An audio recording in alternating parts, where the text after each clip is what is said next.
Perkenalkan, kami dari kelompok K, kami akan mempresentasikan mengenai perbandingan jurnal mengenai peranan mikrobiologi dalam pengelolaan lingkungan, pengelolaan limbah, sampah, dan kompos.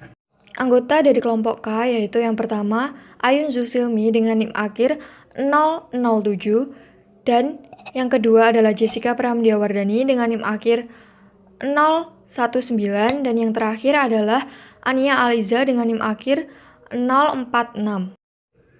Edition of Adapted Microorganism for Leaf Composting. Pada jurnal pertama ini membahas mengenai peranan mikrobiologi dalam pengelolaan limbah menjadi kompos.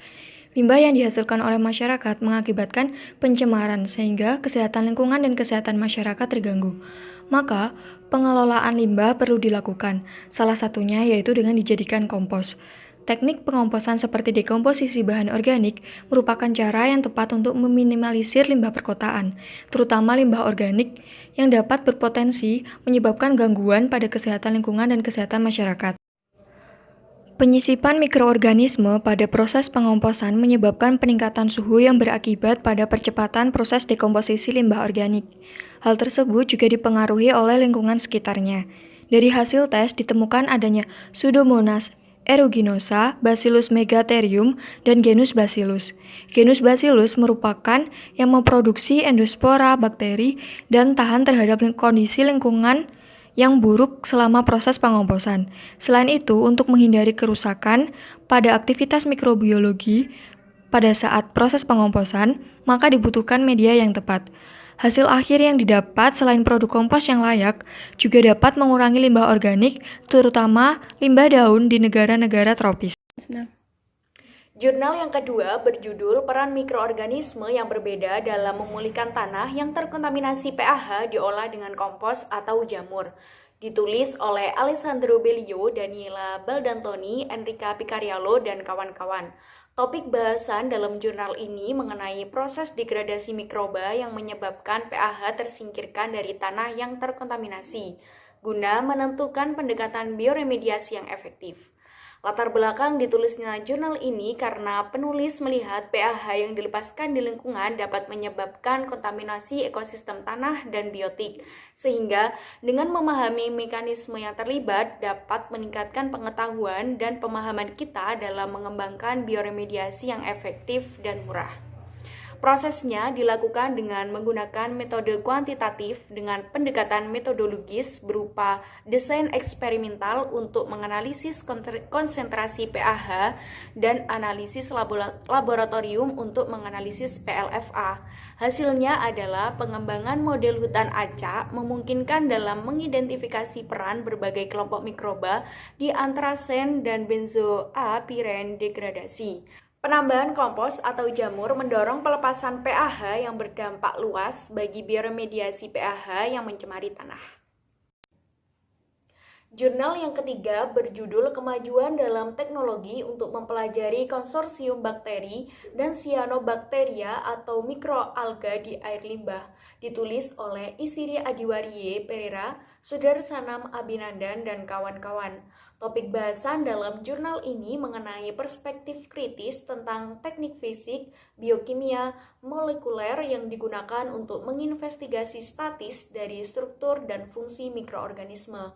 Latar belakang ditulisnya jurnal ini karena banyaknya air limbah yang mengandung karbon organik yang tinggi, sehingga diperlukan pemilihan konsortia guna menghasilkan pengolahan air limbah yang efektif.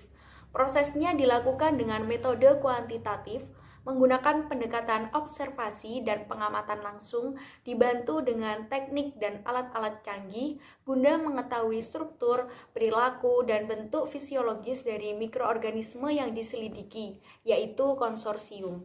Hasilnya adalah bakteri dan cyanobacteria atau mikroalga memberikan peran interaksi yang menguntungkan dalam air limbah, sehingga dapat memfasilitasi pengolahan air limbah secara ramah lingkungan dan hemat biaya.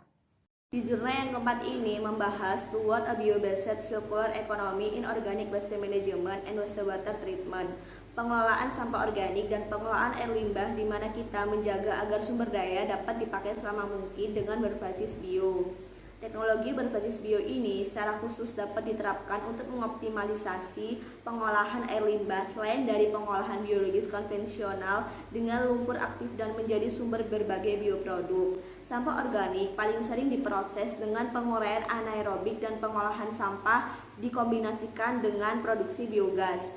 Karena pembangkit listrik tenaga biogas memanfaatkan limbah berdasarkan penyebaran bahan organik, sampah organik dari air limbah harus menjalani pemprosesan multistage lebih lanjut untuk menghilangkan risiko bahaya ekologi dan bahaya mikrobiologi.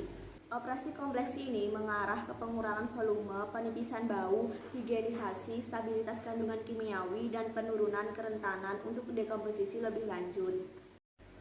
Selanjutnya, di jurnal kelima ini berjudul Moving Towards Adaptive Management of Cyanotoxic Impaired Water Bodies, mengembangkan pengelolaan cyanotoksin yang mudah rusak pada badan air. Cyanobacteria memiliki adaptasi luas terhadap iklim ekstrim, termasuk pembentukan panas dan istirahat toleran terhadap pengeringan sel atau akinetes adanya pelindung fotopigmen dan selubung serta tutup tahan pengeringan sel. Dengan menghubungkan mekanisme tingkat molekularisme terhadap kontrol potensinya pada komunitas mikroba dan skala ekosistem, diharapkan baik ekologi dan kontrol lingkungan potensial agar dapat mencegah toksin yang diproduksi, serta dapat dimanfaatkan skema pengelolaan ekosistem akuatik yang ditujukan meningkatkan kualitas air dan kesehatan lingkungan perairan yang terkena dampak. Bendungan sungai yang dimana tempat perlindungan air dingin tidak krisis untuk habitat ikan. Persentase permukaan yang lebih hangat dan lebih besar dapat dilepaskan ke hilir dari tumpahan bendungan. Itulah cara jika Cyanobacteria bintik dicurigai sebagai toksin produsen. Dari jurnal 1-5 dapat disimpulkan bahwa pada dasarnya mikroorganisme berperan besar pada proses pengolahan lingkungan, yaitu proses pengolahan sampah, limbah, dan kompos, baik dilakukan secara konvensional maupun dengan bantuan alat dan bahan modern. Nyatanya, penambahan mikrobiologi baik berupa bakteri maupun jamur dapat memberi efek yang sangat besar. Beberapa peranan mikrobiologi dalam lingkungan pengolahan limbah, sampah, dan kompos yaitu yang pertama, membantu pembusukan limbah pada proses pengolahan kompos sehingga mempercepat proses pengomposan. Yang kedua, mengurai bahan berbahaya yang ada dalam tanah sehingga dapat membantu menanggulangi tanah tercemar. Yang ketiga, membantu mengolah limbah menjadi barang layak, contohnya kompos. Yang keempat, membantu mengolah atau menetralkan air yang tercemar. Sekian dari kelompok kami. Wassalamualaikum warahmatullahi wabarakatuh.